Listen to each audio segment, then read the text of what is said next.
안녕하세요. 저는 경상국립대학교 이비인후과에서 근무하고 있는 김상욱이라고 합니다.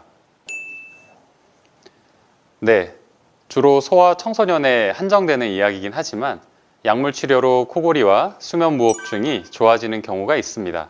코에서 목으로 넘어가는 부위인 비인강과 입 안에는 각각 아데노이드와 국의 편도라 불리는 면역기관이 있는데 이 기관들은 나이가 들면서 점점 퇴화하게 되나 일부 소아 청소년에서는 이러한 편도 아데노이드의 비대로 인해 수면 무호흡증이 유발되는 경우가 있습니다. 알레르기 비염과 천식 치료제로도 사용되는 몬테루카스트라는 알약과 코 속에 뿌리는 스테로이드 스프레이 제제는 면역 반응을 억제하는 작용을 하며 이 약제들이 면역기관인 편도 아데노이드의 크기를 줄여주어 코골이와 수면 무호흡증을 호전시킵니다. 네, 안타깝지만 아직까지 성인에서 처방 가능한 수면 무호흡증 치료제는 없습니다. 하지만 미국 하버드 대학 브리검 여성병원 연구진이 수행한 일상 임상 시험에 따르면 아톰옥세틴과 옥시뷰티닌이라는 복합 제제가 수면 무호흡증을 현저히 호전시켰다는 결과를 도출하였고요. 이 내용이 사이언스지에 보도가 되면서 세계적인 이목을 끈 바가 있습니다. 또한 호주의 뉴 사우스 웨일스대 연구진도 리복세틴과 하이오신 뷰틸 브로마이드라는 복합 제제를 투여하여 수면 무호흡증 환자의 중증도를 3분의 1 수준으로 감소시킨 결과를 보고한 바가 있습니다. 이러한 약제들이 2상, 3상 임상 시험을 거쳐 효과와 안전성을 완전히 검증받기까지는 시간이 걸리며 또한 성공 여부도 불확실하기 때문에 좀 더 지켜볼 필요가 있겠지만 많은 수면 무호흡증 치료제 개발 연구가 지속되고 있으니 관심을 가지고 지켜보시면 좋을 것 같습니다. 네, 수면은 흔히 꿈꾸는 수면이라 불리는 렘 수면과 나머지 비렘 수면으로 나뉠 수가 있고요. 렘 수면 때는 온몸의 근육이 이완이 되며 상기도 근육도 같이 이완이 되므로 수면 무호흡증이 심해지는 경향이 있습니다. 앞서 말씀드린 복합제제 성분 중 옥시뷰티닌은 아세틸콜린이라는 신경 전달 물질 차단제로 렘 수면 중 혀 근육이 이완되는 것을 막아줍니다.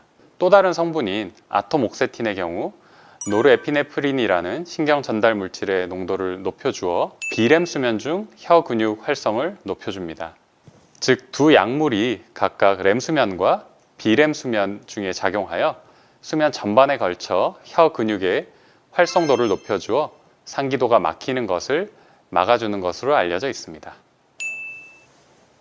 네, 사실 장기간 치료가 필요한 수면 무호흡증의 특징을 고려했을 때 효과도 중요하지만 부작용이 없는 것이 무엇보다 중요하다고 하겠습니다. 아톰옥세틴의 경우 투여받은 소아의 0.4%에서 자살에 대한 생각이나 행동, 감정적인 불안정성, 그리고 드물게는 장기 복용에 따른 간독성이 보고된 바가 있습니다. 옥시뷰티닌의 경우 입마름이나 시야장애, 배뇨장애, 변비와 같은 부작용이 보고되어 있습니다.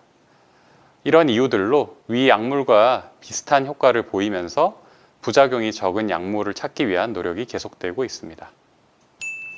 네, 흔히 양압기라 불리는 지속성 기도 양압 치료는 가장 보편적인 수면 무호흡증 치료로 보험급여 적용이 되면서 많은 분들이 알고 계시지만 수면 시마다 마스크를 쓰고 자야 하는 불편함으로 시간이 지나면서 사용률이 떨어지는 문제가 있습니다.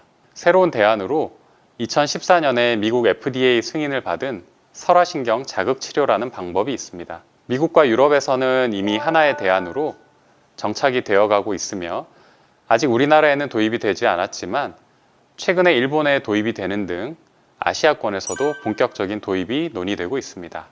이 치료법은 심장 부정맥 환자에서 심장 박동기를 이식해서 치료하듯이 혀 근육을 움직이는 설화신경을 자극하는 장치를 몸에 이식하는 치료입니다. 이식 수술 후에 상처가 아문 뒤에는 환자가 잠들기 전 리모컨을 켜고 치료기가 수면 중 호흡을 감지하면서 무호흡을 해소해주는 그런 원리입니다.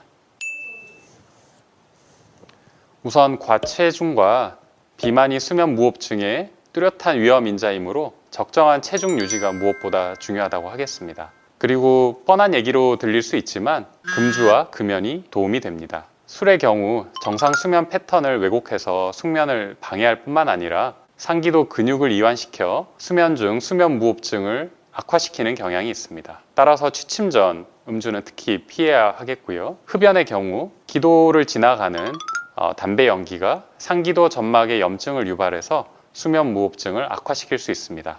따라서 금주와 금연이 바람직하겠습니다. 또한 과거에 비해 코골이가 심해진다거나 고혈압이나 협심증과 같은 새로운 심혈관계 합병증이 발병한 경우 수면 무호흡증 동반 여부를 진단받는 것이 도움이 되겠습니다. 네, 지금까지 수면 무호흡증의 치료제 및 새로운 치료법에 대해서 알아보았습니다. 감사합니다.